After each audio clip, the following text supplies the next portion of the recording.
നമസ്കാരം. നമ്മളെ LGSന്റെ syllabus completion ചലഞ്ചിൽ നമ്മൾ ഇന്ന് നോക്കുന്നത് ഇന്ത്യൻ ഭരണഘടനയുമായി ബന്ധപ്പെട്ടുകൊണ്ട് മൂന്നാമത്തെ മൊഡ്യൂളിലുള്ള ഒരു പൗരന്റെ അവകാശങ്ങളും അതുപോലെ ഇന്ത്യൻ ഭരണഘടനയുടെ അടിസ്ഥാന വിവരങ്ങളുമുണ്ട്.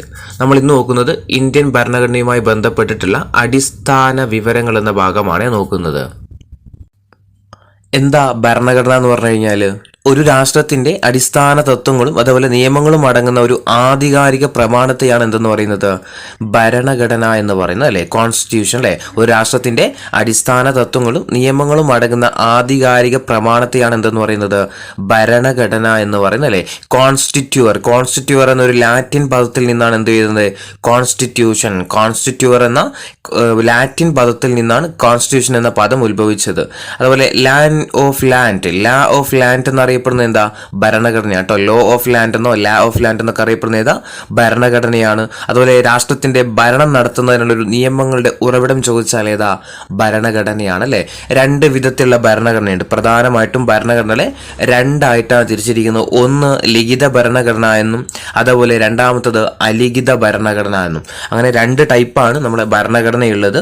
ലോകത്തിലെ തന്നെ ഏറ്റവും വലിയ ലിഖിത ഭരണഘടനയുള്ള രാജ്യമാണ് ഇത് നമ്മുടെ ഇന്ത്യ എന്ന് പറയുന്നത് കേട്ടോ. ഇന്ത്യയുടെ ലോകത്തിലെ തന്നെ ഏറ്റവും വലിയ ലിഖിത ഭരണഘടന ഏത് രാജ്യത്തിൻ്റെയാന്ന് ചോദിച്ചാൽ നമ്മുടെ ഇന്ത്യയിലാണ്. അത് ലോകത്തിലെ ഏറ്റവും ചെറുതും പഴക്കമുള്ളതുമായിട്ടുള്ള ലിഖിത ഭരണഘടന ഏതാണെന്ന് വെച്ചാൽ അത് അമേരിക്കൻ ഭരണഘടനയാണ് കേട്ടോ. അമേരിക്കൻ ഭരണഘടനയാണ്. അമേരിക്കൻ ഭരണഘടനയുടെ പിതാവ് ആരാന്ന് ചോദിച്ചാൽ ജെയിംസ് മാഡിസൺ കേട്ടോ. ജെയിംസ് മാഡിസൺ ആണ്. ഇതിന്റെ കൂടെ തന്നെ ഓർത്തു നോക്കുക, ലിഖിത ഭരണഘടനയുള്ള രാജ്യങ്ങൾ ഏതൊക്കെയാന്ന് ചോദിച്ചു കഴിഞ്ഞാൽ ഓസ്ട്രേലിയ, ബ്രസീൽ, ദക്ഷിണാഫ്രിക്ക കേട്ടോ. ഇതാണ് PSC ചോദിച്ചുകൊണ്ടിരിക്കുന്ന രാജ്യങ്ങൾ. ഇതാണ് ഓസ്ട്രേലിയ, ബ്രസീൽ, ദക്ഷിണാഫ്രിക്ക. ഓസ്ട്രേലിയ, ബ്രസീൽ, ദക്ഷിണാഫ്രിക്ക. ABC നോർത്ത് വെക്കുക. ഓസ്ട്രേലിയ, ബ്രസീൽ, അതുപോലെ സൗത്ത് ആഫ്രിക്ക. ഓക്കെ, ദക്ഷിണാഫ്രിക്കക്ക് S ഓർക്ക് ABS. Okay, south Africa. അങ്ങനെ 3 രാജ്യങ്ങൾ ഇന്ത്യയെ കൂടാതെ ലിഖിത ഭരണഘടനയിലെ രാജ്യങ്ങളാണ്. ഇനി അലിഖിത ഭരണഘടനയിലെ രാജ്യങ്ങൾ ഏതൊക്കെയാണെന്ന് വെച്ച് കഴിഞ്ഞാൽ ബ്രിട്ടൻ, ഇസ്രായേൽ, ന്യൂസിലാൻഡ്, ഫ്രാൻസ് കേട്ടോ. Britain, Israel, New Zealand, France. ഇതൊക്കെ എന്താ അലിഖിത ഭരണഘടനയുള്ള രാജ്യങ്ങളാണ്. അതുപോലെ ഭരണഘടന എന്നൊരു ആശയം ഉദയം ചെയ്ത രാജ്യം ചോദിച്ചാൽ അത് ബ്രിട്ടൻ ആണ് കേട്ടോ. ഭരണഘടന എന്നൊരു ആശയം ഉദയം ചെയ്ത രാജ്യം ചോദിച്ചാൽ അത് ബ്രിട്ടൻ ആണ്. അങ്ങനെയാണെങ്കിൽ ലിഖിത ഭരണഘടന എന്ന ആശയം ഉദയം ചെയ്ത രാജ്യം ചോദിച്ചാലോ അത് അമേരിക്ക കേട്ടോ. ലിഖിത ഭരണഘടന എന്ന ആശയം ഉദയം ചെയ്ത രാജ്യം ചോദിച്ചാൽ അതേതാ അത് നമ്മുടെ അമേരിക്കയാണ്. ഇനി ഇന്ത്യയിലേക്ക് വന്നു കഴിഞ്ഞാൽ ഇന്ത്യൻ ഭരണഘടന തയ്യാറാക്കാൻ വേണ്ടിയിട്ട് ഒരു ഭരണഘടനാ നിർമ്മാണ സമിതി, ഇന്ത്യൻ ഭരണഘടന തയ്യാറാക്കാൻ വേണ്ടിയിട്ട് ഒരു ഇന്ത്യൻ ഭരണഘടനാ നിർമ്മാണ സമിതി വേണം എന്ന ആശയം ആദ്യമായിട്ട് മുന്നോട്ട് വെച്ച ഇന്ത്യക്കാരൻ ആരെന്ന് ചോദിച്ചാൽ MN റോയ് ആട്ടോ. MN റോയ് ആണ്. അദ്ദേഹം 1934 ഇന്ത്യൻ പാട്രിയറ്റ് എന്ന് പറയുന്ന അദ്ദേഹത്തിന്റെ പത്രത്തിലൂടെയാണ് ഇങ്ങനെ ആവശ്യപ്പെട്ടത്. അതായത് ഇന്ത്യക്ക് ഭരണഘടന തയ്യാറാക്കാൻ വേണ്ടിയിട്ട് ഒരു ഭരണഘടനാ നിർമ്മാണ സമിതി വേണമെന്ന് അദ്ദേഹം അഭിപ്രായപ്പെട്ടത് ആദ്യമായിട്ട് ഇന്ത്യൻ പാട്രിയറ്റ് എന്ന പത്രത്തിലൂടെയാണ്. അതുപോലെ ഭരണഘടനാ നിർമ്മാണ സഭ വേണമെന്ന ആവശ്യം ഇന്ത്യൻ നാഷണൽ കോൺഗ്രസ് ഔദ്യോഗികമായിട്ട് ചർച്ച ചെയ്ത സമ്മേളനം ചോദിച്ചാൽ അതും അതേ വർഷം 1934-35 വർഷത്തിലെ ബോംബെ സമ്മേളനത്തിലായിരുന്നു. അതിന്റെ അധ്യക്ഷൻ ആരാന്ന് ചോദിച്ചു കഴിഞ്ഞാൽ ഡോക്ടർ രാജേന്ദ്ര പ്രസാദ് ആയിരുന്നു കേട്ടോ. ഡോക്ടർ രാജേന്ദ്ര പ്രസാദ് ആയിരുന്നു. ഇനി ഇത് ഇങ്ങനെ ഒരു സഭ വേണം, അതായത് ഇന്ത്യക്ക് ഒരു ഭരണഘടനാ നിർമ്മാണ സഭ വേണം എന്ന ആവശ്യം ഒരു പ്രമേയത്തിലൂടെ പാസ്സാക്കപ്പെട്ട കോൺഗ്രസ് സമ്മേളനം ചോദിച്ചാൽ ഫൈസ്പൂർ സമ്മേളനമാണ്. ഫൈസ്പൂർ സമ്മേളനമാണ്. ഇത് 36 നടന്നതെന്നും പറയുന്നുണ്ട്, അതുപോലെ 37 പറയുന്നുണ്ട്. ഫൈസ്പൂർ സമ്മേളനം നടന്ന വർഷം 36 പറയുന്നുണ്ട്, 37 പറയുന്നുണ്ട്. പക്ഷെ അതിന്റെ അധ്യക്ഷൻ ഓർത്തു നോക്കുക, ജവഹർലാൽ നെഹ്റു ആണ് ഫൈസ്പൂർ സമ്മേളനത്തിന്റെ അധ്യക്ഷൻ എന്ന് പറയുന്നത്. നമുക്ക് വീഡിയോയിലേക്ക് പോവാം. ഒന്നാമത്തെ ചോദ്യം ഇതാണ്, ഭരണഘടനാ നിർമ്മാണ സഭയുടെ ആദ്യത്തെ സമ്മേളനം നടന്നെന്നാണ്.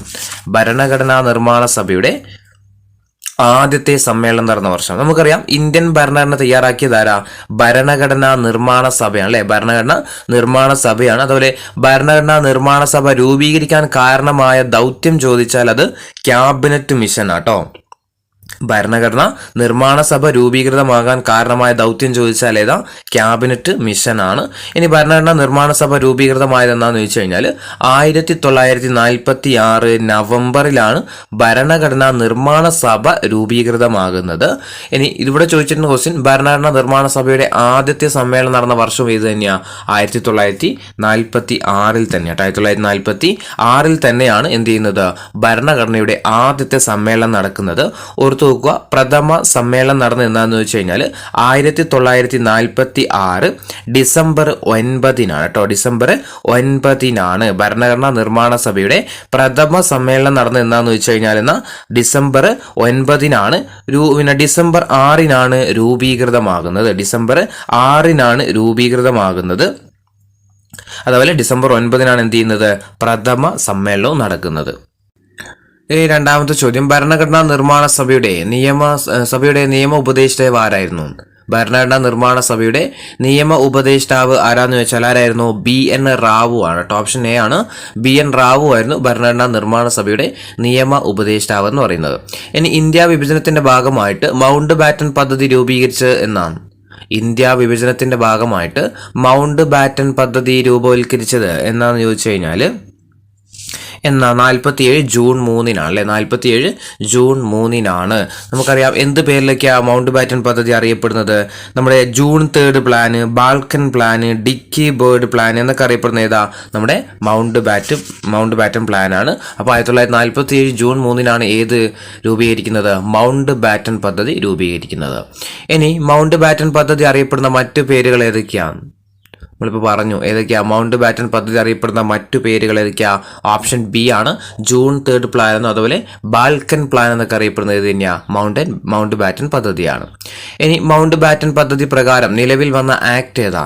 മൗണ്ട് ബാറ്റൻ പദ്ധതി പ്രകാരം നിലവിൽ വന്ന ആക്ട് ഏതാണ്? ഏതാ? ഓപ്ഷൻ ബി ആണ്, ഇന്ത്യൻ ഇൻഡിപെൻഡൻസ് ആക്ട് ആണ്. ഇന്ത്യൻ ഇൻഡിപെൻഡൻസ് ആക്ട് ആണ്. ഓപ്ഷൻ ബി ആണ്, ഇന്ത്യൻ ഇൻഡിപെൻഡൻസ് ആക്ട് ആണ്. ഇനി ഇന്ത്യൻ ഇൻഡിപെൻഡൻസ് ആക്ട് നിലവിൽ വന്നത് എന്നാണ്? ഇന്ത്യൻ ഇൻഡിപെൻഡൻസ് ആക്ട് നിലവിൽ വന്നത് എന്നാണ് നിലവിൽ വന്നത് 47 ജൂലൈ 18-നാണ്. ഓപ്ഷൻ എ ആണ്, 1947 ജൂലൈ 18-നാണ് ഇന്ത്യൻ ഇൻഡിപെൻഡൻസ് ആക്ട് നിലവിൽ വരുന്നത്. ഇനി ഇന്ത്യക്ക് വേണ്ടിയിട്ട് ബ്രിട്ടീഷ് പാർലമെന്റ് പാസാക്കിയ അവസാനത്തെ നിയമം ഏതാണ്? ഇന്ത്യക്ക് വേണ്ടിയിട്ട് ബ്രിട്ടീഷ് പാർലമെന്റ് പാസാക്കിയ അവസാനത്തെ നിയമം ഏതാണ്? ഏതായിരുന്നു? ഇന്ത്യൻ ഇൻഡിപെൻഡൻസ് ആക്ട് തന്നെയാണ് അല്ലെ. ഓപ്ഷൻ എ ആണ്, ഇന്ത്യൻ ഇൻഡിപെൻഡൻസ് ആക്ട് തന്നെയാണ്. അപ്പൊ ഇന്ത്യക്ക് വേണ്ടിയിട്ട് ബ്രിട്ടീഷ് പാർലമെന്റ് പാസാക്കിയ അവസാനത്തെ നിയമം ചോദിച്ചാൽ ഏതാ? ഇന്ത്യൻ ഇൻഡിപെൻഡൻസ് ആക്ട് ആണ്. ഇതിൽ നമ്മൾ മൗണ്ട് ബാറ്റൻ പദ്ധതി തയ്യാറാക്കാൻ വേണ്ടിയിട്ട് അദ്ദേഹത്തെ സഹായിച്ച ഒരു മലയാളിയുണ്ട്. ആരാ? VP മേനോൻ. ഓർത്തു വെക്കുക, അതിന്റെ കൂടെ ഓർത്തു വെക്കേണ്ട ഒരു കാര്യമാണ്. മൗണ്ട് ബാറ്റൻ പദ്ധതി തയ്യാറാക്കാൻ വേണ്ടിയിട്ട് അദ്ദേഹത്തെ സഹായിച്ച വ്യക്തി ചോദിച്ചാൽ ആരാ? VP മേനോനാണ്. അപ്പൊ നമ്മൾ പറഞ്ഞു മൗണ്ട് ബാറ്റൻ പദ്ധതി പ്രകാരം നിലവിൽ വന്ന ആക്ട് ആണ് ഇത് ഇന്ത്യൻ ഇൻഡിപെൻഡൻസ് ആക്ട് 1947. ഇന്ത്യക്ക് വേണ്ടിയിട്ട് ബ്രിട്ടീഷ് പാർലമെന്റ് പാസാക്കിയ അവസാനത്തെ നിയമമായിരുന്നു ഇത് ഇന്ത്യൻ ഇൻഡിപെൻഡൻസ് ആക്ട് 1947. ഓർത്തു വെക്കുക, ഇന്ത്യൻ ഇൻഡിപെൻഡൻസ് ബില്ലിന് ബ്രിട്ടീഷ് രാജാവിന്റെ അംഗീകാരം ലഭിച്ചത് എന്താന്ന് വെച്ച് കഴിഞ്ഞാൽ 1947 ജൂലൈ 18-നാണ്. ജൂലൈ 18-നാണ് ഇന്ത്യക്ക് വേണ്ടിയിട്ട് പാസാക്കിയ അവസാനത്തെ നിയമമാണ് ഇന്ത്യൻ ഇൻഡിപെൻഡൻസ് ആക്ട് 1947. അതിന് രാജാവിന്റെ അംഗീകാരം ലഭിച്ചത്, അതായത് ജോർജ് 6-മനായിരുന്നു ഇന്ത്യക്ക് സ്വതന്ത്രം എന്ന സമയത്ത് ബ്രിട്ടനിലെ രാജാവ് ആരാന്ന് വെച്ചാൽ ആരായിരുന്നു? ജോർജ് 6-മനായിരുന്നു അല്ലേ. ജോർജ് 6-മന്റെ അംഗീകാരം ലഭിച്ചത് എന്താന്ന് വെച്ചാൽ 1947 ജൂലൈ 18-നാണ്. ഇനി ഭരണഘടനാ നിർമ്മാണ സഭ ദേശീയ പതാകയെ അംഗീകരിച്ചതെന്നാണ്. ഭരണഘടനാ നിർമ്മാണ സഭ ദേശീയ പതാകയെ അംഗീകരിച്ചതെന്നാണ്. എന്നായിരുന്നു അംഗീകരിക്കുന്നത്? ഓപ്ഷൻ സി ആണ്, 1947 ജൂലൈ 22-നാണ് ഭരണഘടനാ നിർമ്മാണ സഭ ദേശീയ പതാകയെ അംഗീകരിച്ചതെന്നാന്ന് വെച്ചാൽ 1947 ജൂലൈ 22-നാണ് ഭരണഘടനാ നിർമ്മാണ സഭ ദേശീയ ഗാനത്തെ അംഗീകരിച്ചതെന്നാണ്. ഭരണഘടനാ നിർമ്മാണ സഭ ദേശീയ ഗാനത്തെ അംഗീകരിച്ചത് എന്നാണ്. 1950 ജനുവരി 24-നാണ്. ഓപ്ഷൻ എ ആണ്, 1950 ജനുവരി 24-നാണ് ഇത് ദേശീയ ഗാനത്തെ അംഗീകരിക്കുന്നത്. 10ാമത്തെ ചോദ്യം, ഭരണഘടനാ നിർമ്മാണ സഭ ദേശീയ ഗീതത്തെ അംഗീകരിച്ചതെന്നാണ്.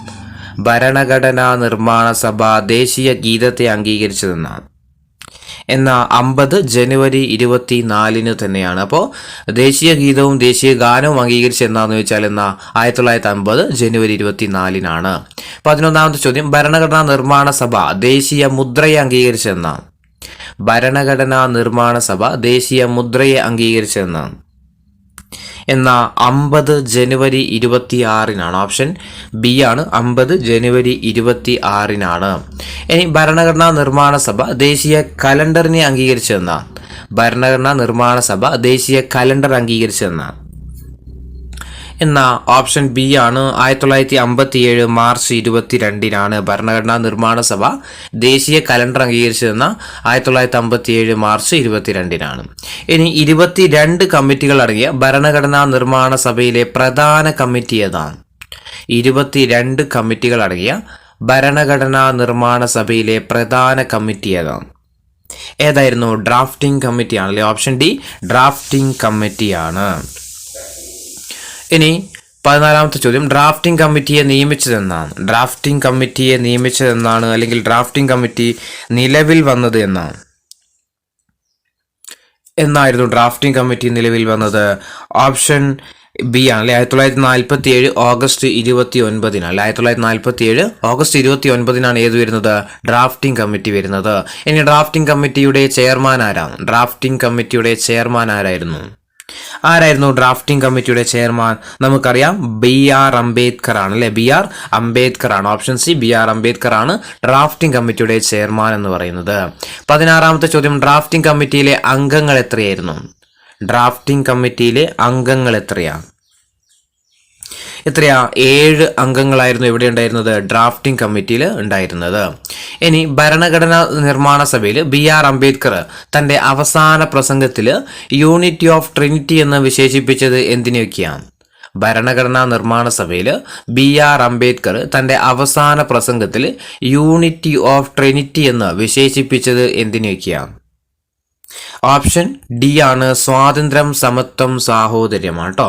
സ്വാതന്ത്ര്യം, സമത്വം, സാഹോദര്യം, ഇതിനെയാണ് എന്ത് വിശേഷിപ്പിച്ചത്? യൂണിറ്റി ഓഫ് ട്രിനിറ്റി എന്ന് വിശേഷിപ്പിച്ചത്. 18ാമത്തെ ചോദ്യം, ഭരണഘടനയുടെ ഫൈനൽ ഡ്രാഫ്റ്റ് ആദ്യമായിട്ട് അംബേദ്കർ സഭയിൽ അവതരിപ്പിച്ചതെന്നാണ്? ഭരണഘടനയുടെ ഫൈനൽ ഡ്രാഫ്റ്റ് ആദ്യമായിട്ട് അംബേദ്കർ സഭയിൽ അവതരിപ്പിച്ചതെന്നാണ്? 1948 നവംബർ 4-നാണ്. ഓപ്ഷൻ എ ആണ്, 1948 നവംബർ 4-നാണ് ഭരണഘടനയുടെ ഫൈനൽ ഡ്രാഫ്റ്റ് ആദ്യമായിട്ട് അംബേദ്കർ സഭയിൽ അവതരിപ്പിച്ചതെന്നാന്ന് ചോദിച്ചാൽ 1948 നവംബർ 4-നാണ്. ഇനി ഇന്ത്യൻ ഭരണഘടനയുടെ ശില്പി എന്നറിയപ്പെടുന്നതാരാണ്? ഇന്ത്യൻ ഭരണഘടനയുടെ ശില്പി എന്ന് അറിയപ്പെടുന്നതാരാണ്? ആരാ? BR അംബേദ്കർ ആണ് അല്ലെ. ഇന്ത്യൻ ഭരണഘടനയുടെ ശില്പി ആരാന്ന് ചോദിച്ചാൽ BR അംബേദ്കർ ആണ്. 20ാമത്തെ ചോദ്യം, ഡ്രാഫ്റ്റിംഗ് കമ്മിറ്റിയെ ഡ്രിഫ്റ്റിംഗ് കമ്മിറ്റി എന്ന് വിശേഷിപ്പിച്ചതാരാണ്? ഡ്രാഫ്റ്റിംഗ് കമ്മിറ്റിയെ ഡ്രിഫ്റ്റിംഗ് കമ്മിറ്റി എന്ന് വിശേഷിപ്പിച്ചതാരാണ്? ആരായിരുന്നു? നസറുദ്ദീൻ അഹമ്മദ് ആണ്. ഓപ്ഷൻ ബി ആണ്, നസറുദ്ദീൻ അഹമ്മദ് ആണ് ഡ്രാഫ്റ്റിംഗ് കമ്മിറ്റിയെ ഡ്രിഫ്റ്റിംഗ് കമ്മിറ്റി എന്ന് വിശേഷിപ്പിച്ചത്. ആരായിരുന്നു? നസറുദ്ദീൻ അഹമ്മദ് ആണ്. ഇനി ഇന്ത്യൻ ഭരണഘടനയുടെ പിതാവ് എന്നറിയപ്പെടുന്നത് നമ്മൾ പറഞ്ഞു, അംബേദ്കർ ആണ്. ഇനി 22ാമത്തെ ചോദ്യം, സ്വാതന്ത്ര്യത്തിന് ശേഷം ഭരണഘടനാ നിർമ്മാണ സമിതി ഇന്ത്യയുടെ നിയമനിർമ്മാണ സഭയായിട്ട് സമ്മേളിച്ചതെന്നാണ്? സ്വാതന്ത്ര്യത്തിന് ശേഷം ഭരണഘടനാ നിർമ്മാണ സമിതി ഇന്ത്യയുടെ നിയമനിർമ്മാണ സഭയായിട്ട് സമ്മേളിച്ചതെന്നാണ്? എന്നായിരുന്നു? 47 നവംബർ 17-നാണ്. 1947 നവംബർ 17-നാണ് എന്ത് ചെയ്യുന്നത്? സ്വാതന്ത്ര്യത്തിന് ശേഷം ഭരണഘടനാ നിർമ്മാണ സമിതി ഇന്ത്യയുടെ നിർമ്മാണ സഭയായിട്ട് സമ്മേളിച്ചത്. ഇനി ഭരണഘടനാ നിർമ്മാണ സഭയുടെ സ്ഥിരം പ്രസിഡന്റ് ആരായിരുന്നു? ഭരണഘടനാ നിർമ്മാണ സഭയുടെ സ്ഥിരം പ്രസിഡന്റ് ആരാന്ന് ചോദിച്ചാൽ ആരായിരുന്നു? ഡോക്ടർ രാജേന്ദ്ര പ്രസാദ് ആയിരുന്നു. ഡോക്ടർ രാജേന്ദ്ര പ്രസാദ് ആയിരുന്നു. നമ്മൾ പറഞ്ഞായിരുന്നു ഭരണഘടനയുടെ ആദ്യത്തെ സമ്മേളനം എന്നായിരുന്നു? ഡിസംബർ 6-നായിരുന്നു. ഡിസംബർ 9-നായിരുന്നു അല്ലെ. ഭരണഘടനാ നിർമ്മാണ സഭയുടെ പ്രഥമ സമ്മേളനം നമ്മൾ പറഞ്ഞു 1946 ഡിസംബർ 9-നാണ്. തിങ്കളാഴ്ച ആയിരുന്നു അത്. അതൊരു 11 മണിക്കാണ് ആരംഭിച്ചത്. തിങ്കളാഴ്ച രാവിലെ 11 മണിക്കായിരുന്നു. അന്ന് എന്ത് ചെയ്തു എന്നറിയോ? താൽക്കാലിക അധ്യക്ഷനായിട്ട് ഡോക്ടർ സച്ചിദാനന്ദ സിൻഹയെ തെരഞ്ഞെടുത്തു. ഭരണഘടനാ നിർമ്മാണ സഭയുടെ താൽക്കാലിക അധ്യക്ഷനായിട്ട് സച്ചിദാനന്ദ സിൻഹയെ തെരഞ്ഞെടുത്തത് 1946 ഡിസംബർ 9-നാണ്. ഇനി നമ്മളിവിടെ പറഞ്ഞത് ഭരണഘടനാ നിർമ്മാണ സഭയുടെ സ്ഥിരം പ്രസിഡന്റായിട്ട് ആരെ തെരഞ്ഞെടുത്തു? ഡോക്ടർ രാജേന്ദ്ര പ്രസാദിനെ തെരഞ്ഞെടുത്തത് എന്താണെന്ന് വെച്ച് കഴിഞ്ഞാൽ 46 ഡിസംബർ 11-നാണ്. 46 ഡിസംബർ 11-നാണ് ആരെ തെരഞ്ഞെടുക്കുന്നത്? സ്ഥിരം പ്രസിഡന്റായിട്ട് ഡോക്ടർ രാജേന്ദ്ര പ്രസാദിനെ തെരഞ്ഞെടുക്കുന്നത്. ഇനി പൊതുജന അഭിപ്രായം അറിയാനായിട്ട് ഭരണഘടനയുടെ കരട് രൂപം ഇന്ത്യയിലെ പ്രധാന പത്രങ്ങളിൽ പ്രസിദ്ധീകരിച്ചതെന്നാണ്? പൊതുജന അഭിപ്രായം അറിയാനായിട്ട് ഭരണഘടനയുടെ കരട് രൂപം ഇന്ത്യയിലെ പ്രധാന പത്രങ്ങളിൽ പ്രസിദ്ധീകരിച്ചതെന്നായിരുന്നു? ഓപ്ഷൻ സി ആണ് 1948 ഫെബ്രുവരി 28-നാണ്. 1948 ഫെബ്രുവരി 28-നാണ്. ഓർത്തു നോക്കുക, പൊതുജനാഭിപ്രായം അറിയാനായിട്ട് ഭരണഘടനയുടെ കരട് രൂപം ഇന്ത്യയിലെ പ്രധാന പത്രങ്ങളിൽ പ്രസിദ്ധീകരിച്ച എന്നാന്ന് വെച്ചാൽ 1948 ഫെബ്രുവരി 28-നാണ്. ഇനി ഭരണഘടനാ നിർമ്മാണ സഭയുടെ സ്പീക്കർ ആരായിരുന്നു? ഭരണഘടനാ നിയമനിർമ്മാണ സഭയുടെ സ്പീക്കർ ആരായിരുന്നു? നമുക്കറിയാം, ജി.വി. മാവലങ്കർ തന്നെയാട്ടോ. ജി.വി. മാവലങ്കർ തന്നെയാണ്. 26 ഭരണഘടനാ നിർമ്മാണ സഭയുടെ സെക്രട്ടറി ആരാ? ഭരണഘടനാ നിർമ്മാണ സഭയുടെ സെക്രട്ടറി ആരായിരുന്നു? HVR അയ്യങ്കാർ ആണല്ലോ. ഓപ്ഷൻ ഡി HVR അയ്യങ്കാർ ആണ്. ഇനി ഭരണഘടനാ നിർമ്മാണം പൂർത്തിയാക്കാൻ എടുത്ത സമയം എത്രയാണ്?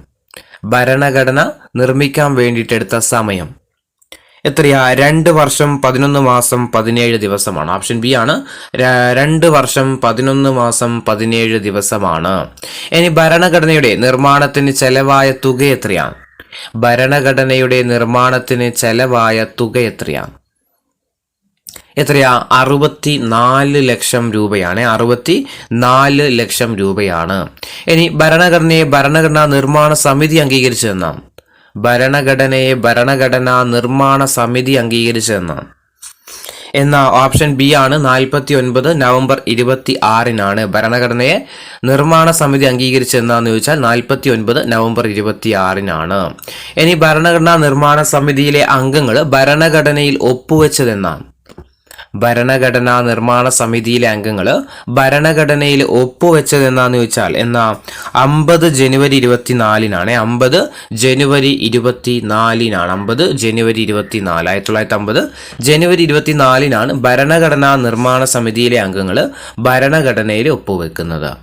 ഇനി ഭരണഘടനാ നിർമ്മാണ സഭ ഇന്ത്യയിലെ ഒരു പ്രധാന വർഗത്തെ മാത്രം പ്രതിനിധാനം ചെയ്യുന്ന സഭയാണ് എന്ന് അഭിപ്രായപ്പെട്ടതാരാണ്? ഭരണഘടനാ നിർമ്മാണ സഭ ഇന്ത്യയിലെ ഒരു പ്രധാന വർഗത്തെ മാത്രം പ്രതിനിധാനം ചെയ്യുന്ന സഭയാണ് എന്ന് അഭിപ്രായപ്പെട്ടതാരാണ്? ഓപ്ഷൻ സി ആണ് വിൻസ്റ്റൺ ചർച്ചിൽ ആയിരുന്നു. ഓപ്ഷൻ സി ആണ് വിൻസ്റ്റൺ ചർച്ചിൽ ആണ്. 32ാമത്തെ ചോദ്യം, ഭരണഘടനയിൽ ഒപ്പുവെച്ച അംഗങ്ങളുടെ എണ്ണം എത്രയാണ്? ഭരണഘടനയിൽ ഒപ്പുവെച്ച അംഗങ്ങളുടെ എണ്ണം ചോദിച്ചാൽ ഓപ്ഷൻ ഡി ആണ് 284 പേരാണ്. 284 പേരാണ് എവിടെ ഒപ്പുവെക്കുന്നത്? ഭരണഘടനയിൽ ഒപ്പുവെച്ച അംഗങ്ങൾ എന്ന് പറയുന്നത്. ഇനി ഇന്ത്യൻ ഭരണഘടന നിലവിൽ വന്നത് എന്നാണ്? ഇന്ത്യൻ ഭരണഘടന നിലവിൽ വന്നത് എന്നാന്ന് ചോദിച്ചാൽ 1950 ജനുവരി 26-നാണ്. ഇന്ത്യൻ ഭരണഘടന നിലവിൽ വന്നത് 1950 ജനുവരി 26-നാണ്. ഇനി ഇന്ത്യ റിപ്പബ്ലിക്കായിട്ട് പ്രഖ്യാപിക്കപ്പെട്ടതോ അതും ഏത് ദിവസം തന്നെയാണ്? 1950 ജനുവരി 26-നാണ്. ഇന്ത്യ റിപ്പബ്ലിക്കായിട്ട് പ്രഖ്യാപിക്കുന്ന ദിവസവും ഏത് തന്നെയാണ്? 1950 ജനുവരി 26-ആണ്. ഇനി ഇന്ത്യയുടെ ആദ്യത്തെ പ്രസിഡന്റ് ആരായിരുന്നു? ഇന്ത്യയുടെ ആദ്യത്തെ പ്രസിഡന്റ് ആരായിരുന്നു? ഡോക്ടർ രാജേന്ദ്ര പ്രസാദ് ആണ് അല്ലെ. ഇന്ത്യയുടെ ആദ്യത്തെ പ്രസിഡന്റ് ചോദിച്ചാൽ ആരാ? ഡോക്ടർ രാജേന്ദ്ര പ്രസാദ് ആയിരുന്നു. ഇനി ഈ ഭരണഘടനാ നിർമ്മാണ സമിതിയുമായി ബന്ധപ്പെട്ട് കുറച്ച് കാര്യങ്ങൾ, അതായത് ഈ രൂപീകൃതമാകുന്ന സമയത്ത് ഭരണഘടനാ നിർമ്മാണ സഭയിലെ അംഗങ്ങളുടെ എണ്ണം ചോദിച്ചാൽ അത് 389 അംഗങ്ങളാട്ടോ. രൂപീകൃതമാകുന്ന സമയത്ത് ഭരണഘടനാ നിർമ്മാണ സമിതിയിലെ അംഗങ്ങളുടെ എണ്ണം ചോദിച്ചാൽ 389 പേരായിരുന്നു. അത് നിർമ്മാണ സഭയിലെ തിരഞ്ഞെടുക്കപ്പെട്ട അംഗങ്ങളുടെ എണ്ണം ചോദിച്ചാൽ 296 പേരും. അതുപോലെ പിന്നെ നാട്ടുരാജ്യങ്ങളിൽ നിന്ന് എത്ര പേരാന്ന് വെച്ചാൽ 93 പേരുമാണ് ഉണ്ടായിരുന്നത് കേട്ടോ. ടോട്ടല് 389 പേരുണ്ടായിരുന്നു. അതിൽ 296 പേര് സെലക്റ്റഡ്, അതായത് ഇലക്റ്റഡ് ആയിരുന്നു, അതായത് തിരഞ്ഞെടുക്കപ്പെട്ട അംഗങ്ങളായിരുന്നു. ബാക്കി വരുന്ന 93 അംഗങ്ങൾ എവിടുന്നാന്ന് വെച്ച് കഴിഞ്ഞാൽ നമ്മുടെ നാട്ടുരാജ്യങ്ങളിൽ നിന്നുള്ള അംഗങ്ങളായിരുന്നു. ഇത് 93 അംഗങ്ങൾ എന്ന് പറയുന്നത്. ഇനി ഈ 389 പേരിൽ ഇന്ത്യ വിഭജനത്തിന് ശേഷം പാകിസ്ഥാൻ പ്രദേശത്ത് ഉൾപ്പെട്ട അംഗങ്ങൾ പിരിഞ്ഞു പോയതോട് കൂടിയിട്ട് എത്ര പേരായി? 299 പേരായിട്ട് ചുരുങ്ങിയിട്ടുണ്ട്. 389 എന്നുള്ളത് 299 പേരായിട്ട് ചുരുങ്ങിയിട്ടുണ്ട്. ഇനി ഭരണഘടനാ നിർമ്മാണ സഭയിലെ തെരഞ്ഞെടുക്കപ്പെട്ട അംഗങ്ങളുടെ എണ്ണം 296-ൽ നിന്ന് 229-ലേക്കായി. അതായത് പാകിസ്ഥാൻ വേറെ പോയപ്പോൾ 296 പേരാണ് നമ്മൾ പറഞ്ഞു തെരഞ്ഞെടുക്കപ്പെട്ട അംഗങ്ങൾ എന്ന് പറയുന്നത് അല്ലേ. അതിൽ എന്ത് ചെയ്തു 296 എന്നുള്ളത് 229 അതുപോലെ നാട്ടുരാജ്യങ്ങളുടെ അംഗങ്ങൾ നമ്മൾ പറഞ്ഞു 93 അത് എത്രയായിട്ട് കുറഞ്ഞു 70 പേരായിട്ടും ചുരുങ്ങിയിട്ടുണ്ടായിരുന്നു. പിന്നെ രൂപീകൃതമാകുന്ന സമയത്ത് വനിതകളുടെ എണ്ണം എത്രയാണെന്ന് വെച്ച് കഴിഞ്ഞാൽ 17 പേരായിരുന്നു. ഇനി ഇന്ത്യ വിഭജനത്തിന് ശേഷമാണെങ്കിൽ അത് 15 പേരായിട്ട് ചുരുങ്ങിയിട്ടുണ്ടായിരുന്നു. അപ്പൊ 2 സ്ത്രീകളാണ് പാകിസ്ഥാനിലോട്ട് പോയത്. അതാരൊക്കെയാ? ബീഗം ജഹാര ഷാനവാസും അതുപോലെ ബീഗം ഷൈസ്ത്ര സുഹ്റവാർദി ഇക്രാമുള്ള എന്ന് പറയുന്ന 2 പേരാണ് എങ്ങോട്ട് പോയത്? പാകിസ്ഥാനിലേക്ക് പോയത്.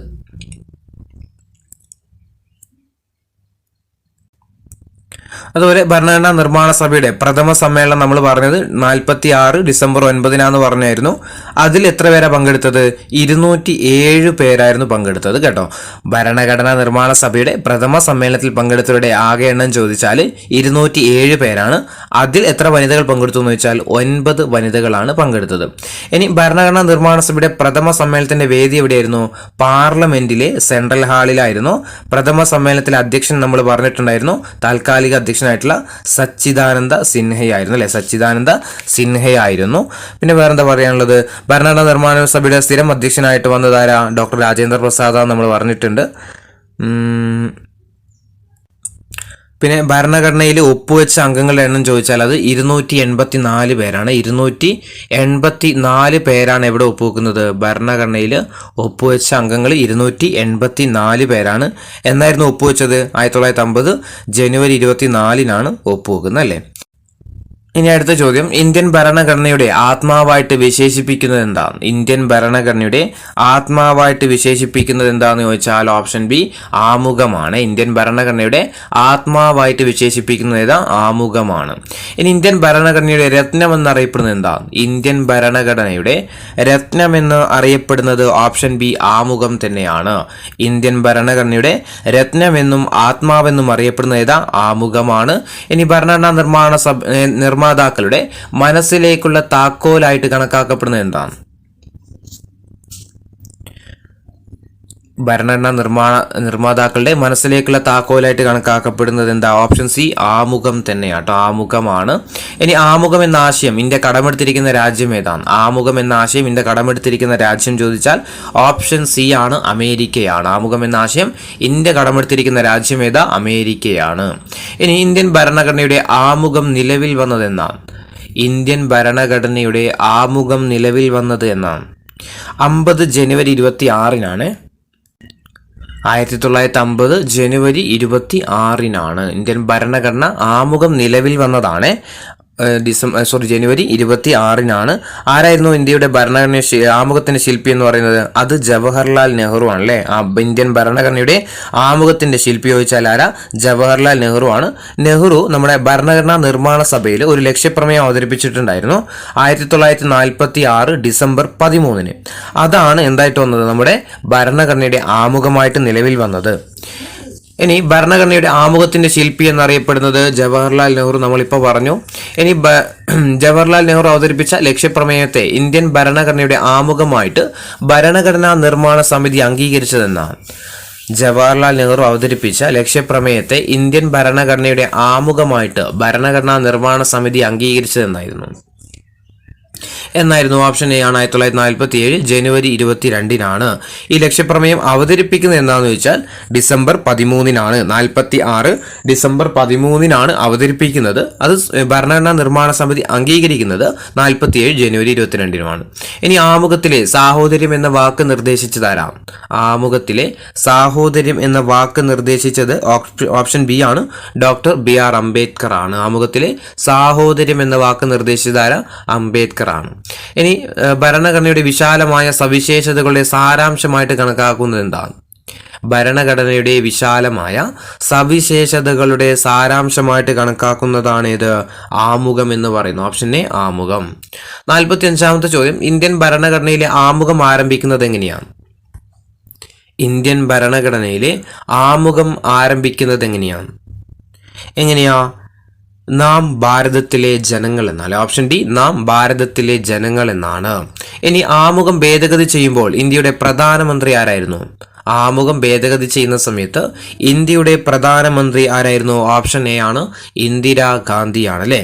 ഇന്ത്യൻ ഭരണഘടന ആമുഖം ഒരേ ഒരു പ്രാവശ്യം മാത്രമേ എന്ത് ചെയ്തിട്ടുള്ളൂ? ഭേദഗതി ചെയ്തിട്ടുള്ളൂ. 1976 42 ഭേദഗതിയിലൂടെയാണ് എന്ത് ചെയ്യുന്നത്? ആമുഖത്തിൽ ഭേദഗതി വരുത്തിയത്. ഇനി ആമുഖം ഭേദഗതി ചെയ്യുമ്പോൾ ഇന്ത്യയുടെ രാഷ്ട്രപതി ആരാ? ആമുഖം ഭേദഗതി ചെയ്യുന്ന സമയത്ത് ഇന്ത്യയുടെ രാഷ്ട്രപതി ചോദിച്ചാൽ ആരായിരുന്നു? ഫക്രുദ്ദീൻ അലി അഹമ്മദ് അല്ലേ. ഓപ്ഷൻ സി ആണ്, ഫക്രുദ്ദീൻ അലി അഹമ്മദ് ആണ്. 48ാമത്തെ ചോദ്യം, ഇന്ത്യൻ ഭരണഘടനയുടെ ആമുഖത്തിൽ ഉൾപ്പെടുത്തിയിരിക്കുന്ന ഏക തീയതി ഏതാണ്? ഇന്ത്യൻ ഭരണഘടനയിൽ അല്ലെങ്കിൽ ഇന്ത്യൻ ഭരണഘടനയുടെ ആമുഖത്തിൽ ഉൾപ്പെടുത്തിയിരിക്കുന്ന ഏക തീയതി ചോദിച്ചാൽ ഏതാ? 1949 നവംബർ 26 ആണ്. 1949 നവംബർ 26 ആണ്. 49ാമത്തെ ചോദ്യം, ആമുഖം ഇന്ത്യൻ ഭരണഘടനയുടെ ഭാഗമല്ല എന്ന് സുപ്രീം കോടതി പ്രഖ്യാപിച്ച കേസ് ഏതാണ്?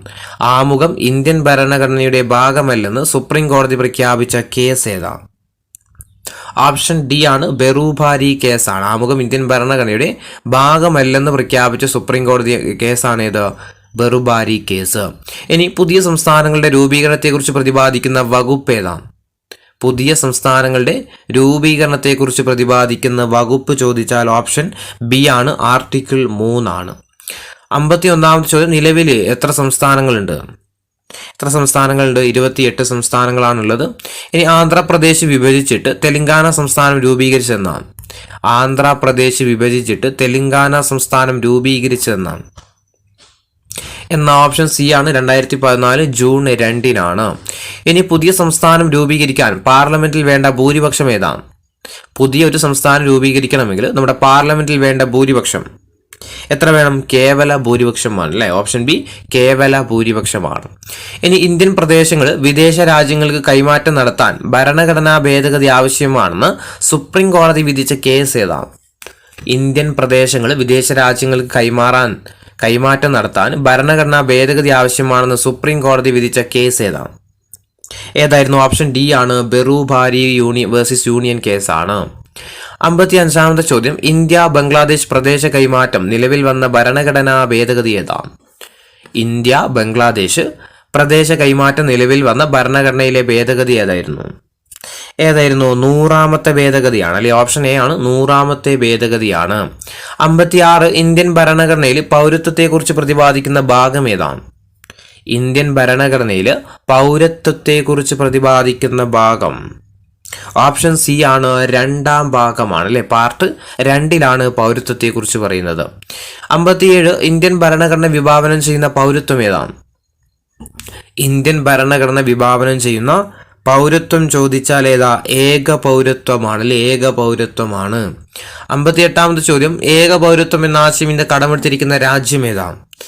ഏക പൗരത്വം എന്ന ആശയം ഇന്ത്യ കടമെടുത്തിരിക്കുന്നത് ഏത് രാജ്യത്ത് നിന്നാണ്? ബ്രിട്ടനിൽ നിന്നാണ് അല്ലെ. ഓപ്ഷൻ ബി ബ്രിട്ടനിൽ നിന്നാണ്. 59ാമത്തെ ചോദ്യം, ഭരണഘടനയിൽ പൗരത്വത്തെക്കുറിച്ച് പ്രതിപാദിക്കുന്ന വകുപ്പ് ഏതാണ്? ഇന്ത്യൻ ഭരണഘടനയിൽ പൗരത്വത്തെക്കുറിച്ച് പ്രതിപാദിക്കുന്ന വകുപ്പ് ചോദിച്ചാൽ ഓപ്ഷൻ ബി ആണ്, 5 മുതൽ 11 വരെയാണ്. 60ാമത്തെ ചോദ്യം, ഇന്ത്യൻ പൗരത്വ നിയമം പാർലമെന്റ് പാസാക്കിയ വർഷം ഏതാണ്? ഇന്ത്യൻ പൗരത്വ നിയമം പാർലമെന്റ് പാസാക്കിയ വർഷം ചോദിച്ചാൽ ഓപ്ഷൻ എ ആണ്, 1955 61 ഇന്ത്യയിൽ ഇരട്ട പൗരത്വം എന്ന ആശയം നിർദ്ദേശിച്ചതാരാണ്? ഇന്ത്യയിൽ ഇരട്ട പൗരത്വം എന്ന ആശയം നിർദ്ദേശിച്ചതാരാണ്? ആരായിരുന്നു? ഓപ്ഷൻ ഡി ആണ്, LM സിംഗ്വി കമ്മിറ്റിയാണ്. 62 person of the origin card, person of Indian origin card എന്ന പദ്ധതി ഇന്ത്യ ഗവൺമെന്റ് ആരംഭിച്ചതെന്നാണ്. Person of Indian origin card എന്ന പദ്ധതി ഇന്ത്യ ഗവൺമെന്റ് ആരംഭിച്ചതെന്നാണ്. ഓപ്ഷൻ ബി ആണ്, 1999 March 30 PIO person of Indian origin card എന്ന പദ്ധതി ഇന്ത്യ ഗവൺമെന്റ് ആരംഭിച്ച വർഷം ചോദിച്ചാൽ 1999 മാർച്ച് 30 ഇനി person of Indian origin card എന്ന പദ്ധതി പ്രാബല്യത്തിൽ വന്ന വർഷം ഏതാണ്? Person of Indian origin card എന്ന പദ്ധതി പ്രാബല്യത്തിൽ വന്ന വർഷം ഓപ്ഷൻ എ ആണ് 2002 സെപ്റ്റംബർ 15-നാണ്. ഓപ്ഷൻ എ 2002 സെപ്റ്റംബർ 15-നാണ്. ഇനി മൗലികാവകാശങ്ങളുടെ ശില്പി എന്നറിയപ്പെടുന്നത് ആരാണ്? മൗലികാവകാശങ്ങളുടെ ശില്പി എന്ന് അറിയപ്പെടുന്നത് ആരാ? ഓപ്ഷൻ എ ആണ് സർദാർ വല്ലഭായ് പട്ടേലാണ്. മൗലികാവകാശങ്ങളുടെ ശില്പി എന്നറിയപ്പെടുന്നത് പട്ടേലാണ്. ഇനി ഭരണഘടനയിൽ മൗലികാവകാശങ്ങൾ ഉൾപ്പെടുത്തിയിരിക്കുന്ന ഭാഗം ഏതാണ്? ഭരണഘടനയിൽ മൗലികാവകാശങ്ങൾ ഉൾപ്പെടുത്തിയിരിക്കുന്ന ഭാഗമാണ് ഭാഗം 3-ലാണ്. ഓപ്ഷൻ ഡി ഭാഗം 3-ലാണ്. 66 ഭരണഘടനയിൽ മൗലികാവകാശങ്ങളെക്കുറിച്ച് പ്രതിപാദിക്കുന്ന ആർട്ടിക്കിൾ ഏതാണ്? ഭരണഘടനയിൽ മൗലികാവകാശങ്ങളെക്കുറിച്ച് പ്രതിപാദിക്കുന്ന ആർട്ടിക്കിൾ ഓപ്ഷൻ സി ആണ് ആർട്ടിക്കിൾ 12 മുതൽ 35 വരെയാണ്. ഓപ്ഷൻ സി ആർട്ടിക്കിൾ 12 മുതൽ 35 വരെയാണ്. ഇനി ഭരണഘടനയുടെ ആണിക്കല്ല്, ഇന്ത്യയുടെ മാഗ്ന കാർട്ട, സ്വാതന്ത്ര്യത്തിന്റെ വിളക്കുകൾ എന്നീ വിശേഷണമുള്ള ഭരണഘടനയിലെ ഭാഗം ഏതാണ്? ഭരണഘടനയുടെ ആണിക്കല്ല്, ഇന്ത്യയുടെ മാഗ്ന കാർട്ട, സ്വാതന്ത്ര്യത്തിന്റെ വിളക്കുകൾ എന്നീ വിശേഷണമുള്ള ഭരണഘടനയിലെ ഭാഗം ഏതാണ്? ഓപ്ഷൻ എ ആണ് ഭാഗം 3-ആണ്. 68 മൗലികാവകാശങ്ങളുടെ സംരക്ഷകൻ എന്നറിയപ്പെടുന്നതാണ്. മൗലികാവകാശങ്ങളുടെ സംരക്ഷകൻ ആരാ? സുപ്രീം കോടതിയാണ് അല്ലെ. ഓപ്ഷൻ സി സുപ്രീം കോടതിയാണ് മൗലികാവകാശങ്ങളുടെ സംരക്ഷകൻ എന്നറിയപ്പെടുന്നത് ആരാ? സുപ്രീം കോടതിയാണ്. അങ്ങനെയാണെങ്കിൽ മനുഷ്യാവകാശങ്ങളുടെ സംരക്ഷകൻ എന്നറിയപ്പെടുന്നത് ആരാ? അറിയുന്ന ആളുകൾ ഒന്ന് കമന്റ് ചെയ്യുക. മനുഷ്യാവകാശങ്ങളുടെ സംരക്ഷകൻ എന്ന് അറിയപ്പെടുന്നത് ആരാണ്? മൗലികാവകാശങ്ങളുടെ സംരക്ഷകൻ സുപ്രീം കോടതിയാണെങ്കിൽ മനുഷ്യാവകാശങ്ങളുടെ സംരക്ഷകൻ എന്നറിയപ്പെടുന്ന ആരാണ്? 69ാമത്തെ ചോദ്യം, അടിയന്തരാവസ്ഥ കാലത്തും നിലനിൽക്കുന്ന മൗലികാവകാശങ്ങൾ ഏതൊക്കെയാണ്? അടിയന്തരാവസ്ഥ കാലത്തും നിലനിൽക്കുന്ന മൗലികാവകാശങ്ങൾ ഓപ്ഷൻ സി ആണ് ആർട്ടിക്കിൾ 20-ഉം 21-ഉമാണ്. 70ാമത്തെ ചോദ്യം, ഭരണഘടന നിലവിൽ വരുമ്പോൾ ഉണ്ടായിരുന്ന മൗലികാവകാശങ്ങളുടെ എണ്ണം എത്രയാണ്? ഭരണഘടന നിലവിൽ വരുന്ന സമയത്തുണ്ടായിരുന്ന മൗലികാവകാശങ്ങളുടെ എണ്ണം എത്രയായിരുന്നു? ഓപ്ഷൻ എ ആണ് 7 ആണ് അല്ലെ, 7 എണ്ണമാണ്. ഇനി നിലവിൽ ഭരണഘടന ഉറപ്പ് നൽകുന്ന മൗലികാവകാശങ്ങളുടെ എണ്ണം എത്രയാണ്? നിലവിൽ ഭരണഘടന ഉറപ്പ് നൽകുന്ന മൗലികാവകാശങ്ങളുടെ എണ്ണം എത്രയാണ്? ഓപ്ഷൻ ബി ആണ് 6 എണ്ണമാണ് കേട്ടോ, 6 എണ്ണമാണ്. 72 മൗലികാവകാശങ്ങളെ കുറിച്ചുള്ള പ്രമേയം പാസാക്കിയ കോൺഗ്രസ് സമ്മേളനം ഏതാണ്? മൗലികാവകാശങ്ങളെ കുറിച്ചുള്ള പ്രമേയം പാസാക്കിയ കോൺഗ്രസ് സമ്മേളനം ഓപ്ഷൻ ഡി ആണ് കറാച്ചിയാണ്. ഇനി 73ാമത്തെ ചോദ്യം, മൗലികാവകാശങ്ങളുടെ പ്രമേയം എഴുതി തയ്യാറാക്കിയതാരാണ്? മൗലികാവകാശങ്ങളുടെ പ്രമേയം എഴുതി തയ്യാറാക്കിയതാരാണ്? ആരായിരുന്നു? ജവഹർലാൽ നെഹ്റു ആണ്. ഓപ്ഷൻ സി ജവഹർലാൽ നെഹ്റു ആണ്. ഇനി 1931 കറാച്ചി കോൺഗ്രസ് സമ്മേളനത്തിന്റെ അധ്യക്ഷൻ ആരാണ്? 1931 കറാച്ചി കോൺഗ്രസ് സമ്മേളനത്തിന്റെ അധ്യക്ഷൻ ആരായിരുന്നു? സർദാർ വല്ലഭായ് പട്ടേലാണ്. Option D Sardar Vallabhbhai Patel. ഇനി മൗലികാവകാശങ്ങളുടെ പ്രഖ്യാപനമായിരിക്കും ഭാവിയിലെ ഇന്ത്യൻ ഭരണഘടനയുടെ അടിസ്ഥാനം എന്ന് പ്രഖ്യാപിച്ച കോൺഗ്രസ് സമ്മേളനം ഏതാണ്? മൗലികാവകാശങ്ങളുടെ പ്രഖ്യാപനമായിരിക്കും ഭാവി ഇന്ത്യയിലെ ഭരണഘടനയുടെ അടിസ്ഥാനം എന്ന് പ്രഖ്യാപിച്ച കോൺഗ്രസ് സമ്മേളനം ഏതായിരുന്നു? ഓപ്ഷൻ സി ആണ് 1927 മദ്രാസ് സമ്മേളനമാണ്. 76ാമത്തെ ചോദ്യം, 1927 നടന്ന മദ്രാസ് കോൺഗ്രസ് സമ്മേളനത്തിന്റെ അധ്യക്ഷൻ ആരാണ്? 1927 നടന്ന മദ്രാസ് കോൺഗ്രസ് സമ്മേളനത്തിന്റെ അധ്യക്ഷൻ ആരായിരുന്നു? എം എ അൻസാരിയാണ്. ഓപ്ഷൻ എ ആണ് എം എ അൻസാരിയാണ്. 77 സ്വത്തവകാശം മൗലികാവകാശങ്ങളിൽ നിന്ന് നീക്കം ചെയ്ത വർഷം ഏതാണ്? സ്വത്തവകാശം മൗലികാവകാശങ്ങളിൽ നിന്ന് നീക്കം ചെയ്ത വർഷം ചോദിച്ചാൽ 1978 ഓപ്ഷൻ സി ആണ് 1978. ഇനി 78ാമത്തെ ചോദ്യം, സ്വത്തവകാശം നിയമാവകാശം മാത്രമാക്കി മാറ്റിയ ഭരണഘടനാ ഭേദഗതി ഏതാണ്? സ്വത്തവകാശം നിയമാവകാശം മാത്രമാക്കി മാറ്റിയ ഭരണഘടനയിലെ ഭേദഗതി ഏതാണ്? ഓപ്ഷൻ എ ആണ് 44ാമത് ഭരണഘടനാ ഭേദഗതിയാണ്. 79 മൗലികാവകാശങ്ങൾ സംരക്ഷിക്കാൻ വേണ്ടിയിട്ട് കോടതി പുറപ്പെടുവിക്കുന്ന ഉത്തരവുകൾ ഏത് പേരിലാണ് അറിയപ്പെടുന്നത്? മൗലികാവകാശങ്ങൾ സംരക്ഷിക്കാനായിട്ട് കോടതി പുറപ്പെടുവിക്കുന്ന ഉത്തരവുകൾ ഏത് പേരിലാണ് അറിയപ്പെടുന്നത്? റിട്ടുകൾ എന്ന പേരിലാണ് അറിയപ്പെടുന്നത് അല്ലെ. ഓപ്ഷൻ ഡി റിട്ടുകൾ എന്ന പേരിലാണ് അറിയപ്പെടുന്നത്. ഇനി റിട്ട് എന്ന ആശയം ഇന്ത്യ കടമെടുത്തിരിക്കുന്ന രാജ്യം ഏതാണ്? റിട്ട് എന്ന ആശയം ഇന്ത്യ കടമെടുത്തിരിക്കുന്ന രാജ്യം ഏതാണ്? ഏത് രാജ്യത്തു നിന്നാ? ബ്രിട്ടനിൽ നിന്നാണ് റിട്ട് കടമെടുത്തിരിക്കുന്നത് അല്ലെ. റിട്ട് ഫ്രം ബ്രിട്ടൻ ആണ്. 81 ഹൈക്കോടതി റിട്ടുകൾ പുറപ്പെടുവിക്കുന്നതിനെ കുറിച്ച് പറയുന്ന ആർട്ടിക്കിൾ ഏതാണ്? ഹൈക്കോടതി റിട്ടുകൾ പുറപ്പെടുവിക്കുന്നതിനെ പറ്റി പ്രതിപാദിക്കുന്ന ആർട്ടിക്കിൾ ഏതാണ്? ഓപ്ഷൻ എ ആണ് ആർട്ടിക്കിൾ 226 226 ആർട്ടിക്കിൾ 226. 82 സുപ്രീം കോടതി റിട്ട് പുറപ്പെടുവിക്കുന്നതിനെ കുറിച്ച് പറയുന്ന ആർട്ടിക്കിൾ ഏതാണ്? സുപ്രീം കോടതി റിട്ടുകൾ പുറപ്പെടുവിക്കുന്നതിനെ പറ്റി പറയുന്ന ആർട്ടിക്കിൾ അത് 32 അല്ലേ? ഓപ്ഷൻ സി ആണ് 32 ആർട്ടിക്കിൾ 32. 83 വ്യക്തി സ്വാതന്ത്ര്യത്തിന്റെ സംരക്ഷകൻ എന്നറിയപ്പെടുന്ന റിട്ട് ഏതാണ്? വ്യക്തി സ്വാതന്ത്ര്യത്തിന്റെ സംരക്ഷകൻ എന്ന് അറിയപ്പെടുന്ന റിട്ട് ഓപ്ഷൻ സി ആണ് ഹേബിയസ് കോർപ്പസ് ആണ് കേട്ടോ. വ്യക്തി സ്വാതന്ത്ര്യത്തിന്റെ സംരക്ഷകൻ എന്നറിയപ്പെടുന്ന റിട്ടാണ് ഇത് ഹേബിയസ് കോർപ്പസ്. ഇനി ഹേബിയസ് കോർപ്പസ് എന്ന ലാറ്റിൻ വാക്കിന്റെ അർത്ഥം എന്താണ്? ഹേബിയസ് കോർപ്പസ് എന്ന ലാറ്റിൻ വാക്കിന്റെ അർത്ഥം എന്താണ്? ശരീരം ഹാജരാക്കുക എന്നുള്ളതാണ്. ഓപ്ഷൻ ഡി ശരീരം ഹാജരാക്കുക. ഇനി മാൻഡമസ് എന്ന ലാറ്റിൻ വാക്കിന്റെ അർത്ഥം എന്താണ്? മാൻഡമസ് എന്ന ലാറ്റിൻ വാക്കിന്റെ അർത്ഥം നാം കൽപ്പിക്കുന്നു എന്നാണ്. ഓപ്ഷൻ ബി നാം കൽപ്പിക്കുന്നു എന്നാണ്. ഇനി സെർഷ്യൂററി എന്ന ലാറ്റിൻ വാക്കിന്റെ അർത്ഥം എന്താണ്? സെർഷ്യൂററി എന്ന ലാറ്റിൻ വാക്കിന്റെ അർത്ഥം ഓപ്ഷൻ ബി ആണ് ടു സർട്ടിഫൈ അല്ലെ, സാക്ഷ്യപ്പെടുത്തുക എന്നതാണ്. 87 പത്മനാഭസ്വാമി ക്ഷേത്രവുമായി ബന്ധപ്പെട്ട് സുപ്രീം കോടതി പുറപ്പെടുവിച്ച റിട്ട് ഏതാണ്? പത്മനാഭസ്വാമി ക്ഷേത്രവുമായി ബന്ധപ്പെട്ട് സുപ്രീം കോടതി പുറപ്പെടുവിച്ച റിട്ട് ഓപ്ഷൻ സി ആണ് ക്വാ വാറന്റോ ആണ് കേട്ടോ. ക്വാ വാറന്റോ. 88 ഇന്ത്യൻ ഭരണഘടനയിൽ മാർഗനിർദ്ദേശക തത്വങ്ങൾ ഉൾപ്പെടുന്ന ഭാഗം ഏതാണ്? ഇന്ത്യൻ ഭരണഘടനയിൽ മാർഗനിർദ്ദേശക തത്വങ്ങൾ ഉൾപ്പെടുന്ന ഭാഗം ഓപ്ഷൻ എ ആണ് ഭാഗം 4 ആണ്. ഓപ്ഷൻ എ ഭാഗം 4. 89 ഭരണഘടനയിൽ മാർഗനിർദ്ദേശക തത്വങ്ങൾ ഉൾപ്പെടുന്ന വകുപ്പ് ഏതാണ്? ഇന്ത്യൻ ഭരണഘടനയിൽ മാർഗനിർദ്ദേശക തത്വങ്ങൾ ഉൾപ്പെടുന്ന വകുപ്പ് ഏതാണ്? ഓപ്ഷൻ എ ആണ് ആർട്ടിക്കിൾ 36 മുതൽ 51 വരെയാണ്. 90ാമത്തെ ചോദ്യം മാർഗനിർദ്ദേശക തത്വം എന്ന ആശയം ഇന്ത്യ കടമെടുത്തിരിക്കുന്ന രാജ്യം ഏതാണ്? മാർഗനിർദ്ദേശക തത്വം എന്ന ആശയം ഇന്ത്യ കടമെടുത്തിരിക്കുന്നത് ഏത് രാജ്യത്തു നിന്നാണ്? എവിടുന്ന? ഓപ്ഷൻ ബി അയർലാൻഡിൽ നിന്നാണ്. 91ാമത്തെ ചോദ്യം മാർഗനിർദ്ദേശക തത്വങ്ങൾ ആദ്യമായിട്ട് ഭരണഘടനയിൽ ഉൾപ്പെടുത്തിയ രാജ്യം ഏതാണ്? മാർഗനിർദ്ദേശക തത്വങ്ങൾ ആദ്യമായിട്ട് ഭരണഘടനയിൽ ഉൾപ്പെടുത്തിയ രാജ്യം ഏതാണ്? ഓപ്ഷൻ എ ആണ് സ്പെയിൻ ആണ്. 92 ഗാന്ധിജിയുടെ ക്ഷേമരാഷ്ട്ര സങ്കല്പങ്ങൾ ഉൾക്കൊള്ളിച്ചിരിക്കുന്ന ഭരണഘടനയിലെ ഭാഗം ഏതാണ്?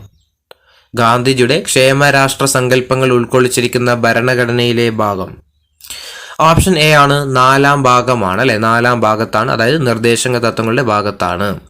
93 നിർദ്ദേശക തത്വങ്ങളെയും മൗലിക അവകാശങ്ങളെയും ഭരണഘടനയുടെ മനസാക്ഷി എന്ന് വിശേഷിപ്പിച്ച അമേരിക്കൻ ചരിത്രകാരനാരാണ്? നിർദ്ദേശക തത്വങ്ങളെയും മൗലികാവകാശങ്ങളെയും ഭരണഘടനയുടെ മനസാക്ഷി എന്ന് വിശേഷിപ്പിച്ച അമേരിക്കൻ ചരിത്രകാരൻ ആരായിരുന്നു? ഓപ്ഷൻ എ ആണ് ഗ്രാൻവില്ലെ ഓസ്റ്റിൻ ആണ്. 94 ഒരു ബാങ്കിന്റെ സൗകര്യാനുസരണം നൽകാനാകുന്ന ചെക്ക് എന്ന് നിർദ്ദേശക തത്വങ്ങളെ വിശേഷിപ്പിച്ചതാരാണ്? ഒരു ബാങ്കിന്റെ സൗകര്യാനുസരണം നൽകാനാവുന്ന ഒരു ചെക്ക് എന്ന് നിർദ്ദേശക തത്വങ്ങളെ വിശേഷിപ്പിച്ചതാരാണ്? ഓപ്ഷൻ ബി ആണ് കെ ടി ഷായാണ്. 95ാമത്തെ ചോദ്യം ആഗ്രഹങ്ങളുടെയും ലക്ഷ്യങ്ങളുടെയും ഒരു വിളംബര പത്രിക എന്ന് നിർദ്ദേശക തത്വങ്ങളെ വിശേഷിപ്പിച്ചതാരാണ്? ആഗ്രഹങ്ങളുടെയും ലക്ഷ്യങ്ങളുടെയും ഒരു വിളംബര പത്രിക എന്ന് നിർദ്ദേശക തത്വങ്ങളെ വിശേഷിപ്പിച്ചത് ആരായിരുന്നു? കെ സി വെയർ ആണ്. ഓപ്ഷൻ എ ആണ് കെ സി വെയർ ആണ്. 96 ആമുഖം ഇന്ത്യൻ ഭരണഘടനയുടെ ഭാഗമാണെന്ന് സുപ്രീം കോടതി പ്രഖ്യാപിച്ച കേസ് ഏതാണ്? ആമുഖം ഇന്ത്യൻ ഭരണഘടനയുടെ ഭാഗമാണെന്ന് സുപ്രീം കോടതി പ്രഖ്യാപിച്ച കേസ് ഓപ്ഷൻ ഡി ആണ് കേശവാനന്ദ ഭാരതി കേസാണ്. 97 ദേശീയ നിയമദിനമായിട്ട് ഭാരതത്തിൽ ആചരിക്കുന്നതെന്നാണ്? ദേശീയ നിയമദിനമായിട്ട് ഇന്ത്യയിൽ ആചരിക്കുന്ന ദിവസമാണ് ഓപ്ഷൻ ബി നവംബർ 26. 98ാമത്തെ ചോദ്യം 44ാം ഭരണഘടനാ ഭേദഗതി പ്രകാരം ഭരണഘടനയിൽ കൂട്ടിച്ചേർത്ത വകുപ്പ് ഏതാണ്? 44ാം ഭരണഘടനാ ഭേദഗതി പ്രകാരം ഭരണഘടനയിൽ കൂട്ടിച്ചേർത്ത വകുപ്പ് ഓപ്ഷൻ ബി ആണ് ആർട്ടിക്കിൾ 300A ആണ്. ആർട്ടിക്കിൾ 300A ആണ്. ആർട്ടിക്കിൾ 300A എന്തിനെ പറ്റിയിട്ടാണ് പറയുന്നത്? സ്വത്തവകാശത്തെക്കുറിച്ച് പറയുന്ന ആർട്ടിക്കിൾ ആണ് ഏത്? Article 300A. ഇനി 99 സ്വത്തവകാശത്തെ പറ്റിയിട്ട് മുൻപ് ഭരണഘടനയിൽ പ്രതിപാദിച്ചിരുന്ന ആർട്ടിക്കിൾ ഏതായിരുന്നു? സ്വത്തവകാശത്തെ പറ്റിയിട്ട് മുൻപ് ഭരണഘടനയിൽ പ്രതിപാദിച്ചിരിക്കുന്ന ആർട്ടിക്കിൾ നിലവിൽ 300A ഏതുള്ളത്? സ്വത്തവകാശമുള്ളത്. പക്ഷേ ഭരണഘടനാ ഭേദഗതിക്ക് മുമ്പ് ഏത് ആർട്ടിക്കിളായിരുന്നു പറഞ്ഞിരുന്നത്? ഓപ്ഷൻ സി ആണ്. ആർട്ടിക്കിൾ 31 എന്താ പറഞ്ഞിരുന്നത്? സ്വത്തവകാശത്തെക്കുറിച്ചായിരുന്നു ആർട്ടിക്കിൾ 31 പറഞ്ഞത്. 100ാമത്തെ ചോദ്യം, മനോവികാരങ്ങളുടെ യഥാർത്ഥ ചവറ്റുവീപ്പ എന്ന് നിർദ്ദേശക തത്വങ്ങളെ വിശേഷിപ്പിച്ചതാരാണ്? മനോവികാരങ്ങളുടെ യഥാർത്ഥ ചവറ്റുവീപ്പ എന്ന് നിർദ്ദേശക തത്വങ്ങളെ വിശേഷിപ്പിച്ചതാരാണ്? ഓപ്ഷൻ സി ആണ് ടി കൃഷ്ണമാചാരിയാണ്. Option C T Krishnamachari. 101ാമത്തെ ചോദ്യം, ഈ തത്വങ്ങളെല്ലാം മുഴുവനായി നമ്മുടെ നാട്ടിൽ നടപ്പിലാക്കാൻ സാധിച്ചാൽ നമ്മുടെ രാജ്യം ഭൂമിയിലെ ഒരു സ്വർഗമായിട്ട് മാറും എന്ന് പ്രസ്താവിച്ചതാരാണ്? ഈ തത്വങ്ങളെല്ലാം മുഴുവനായിട്ട് നമ്മുടെ നാട്ടിൽ നടപ്പിലാക്കാൻ സാധിച്ചാൽ നമ്മുടെ രാജ്യം ഭൂമിയിലെ ഒരു സ്വർഗമായിട്ട് മാറുമെന്ന് പ്രസ്താവിച്ചതാരാണ്? ആരായിരുന്നു? ഓപ്ഷൻ എ ആണ് MC ചാഗ്ലയാണ്. 102ാമത്തെ ചോദ്യം, മൗലിക കടമകളെക്കുറിച്ച് പറയുന്ന ആർട്ടിക്കിൾ ഏതാണ്? മൗലിക കടമകളെക്കുറിച്ച് പ്രതിപാദിക്കുന്ന ആർട്ടിക്കിൾ ഏതായിരുന്നു? ആർട്ടിക്കിൾ 51A ആണ്. 103ാമത്തെ ചോദ്യം, 42ാം ഭരണഘടനാ ഭേദഗതി നടപ്പിലാക്കുന്ന സമയത്ത് ഇന്ത്യയുടെ പ്രധാനമന്ത്രി ആരാണ്?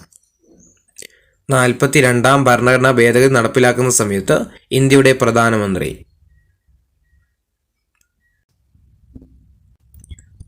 ആരായിരുന്നു? ഓപ്ഷൻ ബി ആണ് അല്ലെ, ഇന്ദിരാഗാന്ധിയാണ്. 104ാമത്തെ ചോദ്യം, മൗലിക കടമകൾ ഇന്ത്യൻ ഭരണഘടനയിൽ ഉൾപ്പെടുത്തിയ ഭേദഗതി ഏതാണ്? മൗലിക കടമകൾ ഇന്ത്യൻ ഭരണഘടനയിൽ ഉൾപ്പെടുത്തിയ ഭേദഗതി ചോദിച്ചാൽ ഓപ്ഷൻ എ ആണ് 42ാം ഭരണഘടനാ ഭേദഗതിയാണ്. 105, 42ാം ഭരണഘടനാ ഭേദഗതി നടപ്പിലാക്കുന്ന സമയത്ത് ഇന്ത്യയുടെ പ്രസിഡന്റ് ആരായിരുന്നു? 42ാം ഭരണഘടനാ ഭേദഗതി നടപ്പിലാക്കുന്ന സമയത്ത് ഇന്ത്യയുടെ പ്രസിഡന്റ് ഓപ്ഷൻ ബി ആണ്, ഫക്രുദ്ദീൻ അലി അഹമ്മദ് ആണ്. 106ാമത്തെ ചോദ്യം, ഇന്ത്യൻ ഭരണഘടനയിൽ രാഷ്ട്രപതിയെക്കുറിച്ച് പരാമർശിക്കുന്ന ആർട്ടിക്കിൾ ഏതാണ്? ഇന്ത്യൻ ഭരണഘടനയിൽ രാഷ്ട്രപതിയെക്കുറിച്ച് പരാമർശിക്കുന്ന ആർട്ടിക്കിൾ ഏതാ? ഓപ്ഷൻ സി ആണ്, ആർട്ടിക്കിൾ 52 ആണ്. 107ാമത്തെ ചോദ്യം, മൗലിക കടമകൾ ഇന്ത്യൻ ഭരണഘടനയിൽ ഉൾപ്പെടുത്താൻ ശുപാർശ ചെയ്ത കമ്മിറ്റി ഏതാണ്? മൗലിക കടമകൾ ഇന്ത്യൻ ഭരണഘടനയിൽ ഉൾപ്പെടുത്താൻ ശുപാർശ ചെയ്ത കമ്മിറ്റി ഏതാണ്? ഓപ്ഷൻ എ ആണ്, സ്വരൺ സിംഗ് കമ്മിറ്റിയാണ്. 108, മൗലിക കടമകൾ ഇന്ത്യൻ ഭരണഘടനയിൽ ഉൾപ്പെടുത്തിയ വർഷം ഏതാണ്? മൗലിക കടമകൾ ഇന്ത്യൻ ഭരണഘടനയിൽ ഉൾപ്പെടുത്തിയ വർഷം ഓപ്ഷൻ ബി ആണ്, 1976 109, ഭരണഘടന അനുസരിച്ച് ഇന്ത്യൻ യൂണിയന്റെ പരമാധികാരി ആരാണ്? ഭരണഘടന അനുസരിച്ച് ഇന്ത്യൻ യൂണിയന്റെ പരമാധികാരി ആരാണ്? ഓപ്ഷൻ സി ആണ്, രാഷ്ട്രപതിയാണ്. 110, ഇന്ത്യയുടെ സർവ്വസൈന്യാധിപൻ, പ്രഥമ പൗരൻ, സായുധ സേനാ വിഭാഗങ്ങളുടെ പരമോന്നത മേധാവി എന്നീ പദവികൾക്കെല്ലാം അർഹനായ വ്യക്തി ആരാണ്? ഇന്ത്യയുടെ സർവ്വസൈന്യാധിപൻ, പ്രഥമ പൗരൻ, സായുധ സേനാ വിഭാഗങ്ങളുടെ പരമോന്നത മേധാവി എന്നീ പദവികൾക്കെല്ലാം അർഹനായ വ്യക്തി ആരാണ്? ഓപ്ഷൻ എ ആണ്, രാഷ്ട്രപതിയാണ്.